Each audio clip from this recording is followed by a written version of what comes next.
Anatomy 32, Chapter 11, the muscular system. Topics: muscle levers. So, muscles have two main attachment sites when they're attaching to bones. There is the origin. The origin is the attachment point where no movement occurs. So no movement occurs at the origin. So in this case, brachialis is attaching to the humerus, and that's where its origin is.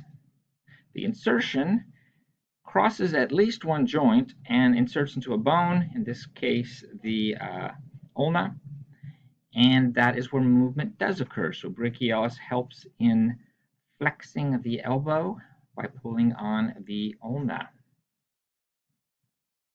Some muscles out there cross more than one joint, and therefore they could cause movement at one or both of those two joints.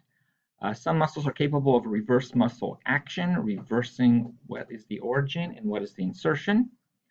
As we know, some muscles insert into bone, but other muscles insert into themselves or insert into skin. And in the cases of inserting into self or the skin, there wouldn't be a joint to cross over. All right, lever systems is a physics concept, and there are some components to it that have specific terminology. So there's the fulcrum. The fulcrum is the fixed point at which the lever moves. In anatomy, we would refer to that as the joint. There is the lever itself, the rigid bar that is being moved. In this case, that is the bones. The load, which is whatever is being moved, which in this case would be the forearm, hand, and whatever the hand is holding.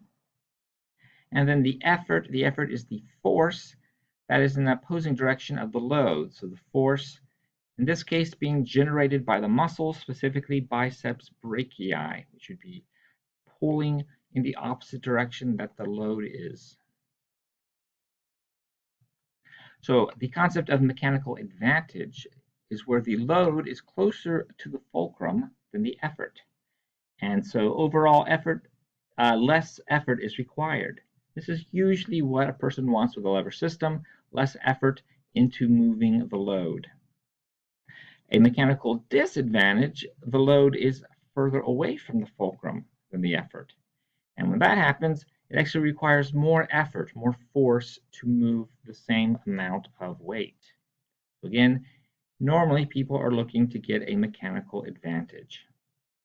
So here we have that arrangement I showed before. Here's the fulcrum at the elbow. Here is the effort, and here is the load. So this is an advantage or disadvantage. Well, it turns out this is a disadvantage. So we actually have to exert more force in order to move the arm via the biceps brachii. Here's another example, this time a seesaw. Is this an advantage or a disadvantage? Again, effort, fulcrum, load. Well, in this case, it is an advantage. If we put numbers in here, the fulcrum is 1 meter from the load, while the fulcrum is 2 meters from the effort. So this is an advantage. The fulcrum is closer to the load than the effort. So we'd only need a little more than 50 kilograms of effort to move 100 kilograms. All right, in the lever concepts, there are three types of levers. There are first-class levers, where the fulcrum is between the effort and the load. So like the seesaw, the fulcrum is between the effort and the load, or scissors, or in the case of the muscle semispinalis capitis, the fulcrum is the joint where the head is attaching to the vertebral column. Here's the muscle, the effort, and the load is the bulk of the head. Second-class levers, the load is between the fulcrum and the effort. So, for example, here is a wheelbarrow. Here's the fulcrum, load, effort. In the case of gastrocnemius, the fulcrum is the ball of foot. The load is the tibia, the weight of the body, pushing down via the tibia, and then gastrocnemius is the effort pulling on the calcaneus bone. And then a third-class lever, the effort is between the fulcrum and the load. So here's the fulcrum, here's the load, here's the effort between the two. Sort of like tweezers, or in this case, someone fishing, the load being the fish, the effort then pulling on the rod, and the fulcrum then holding at the base of the rod. Turns out third-class levers are the most common of levers found in the body.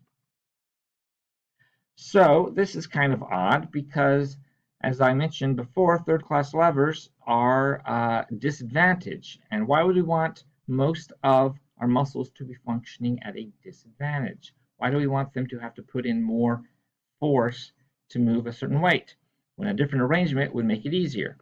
Well, it turns out this is because the third-class lever arrangement allows for greater speed and range of motion at the joints.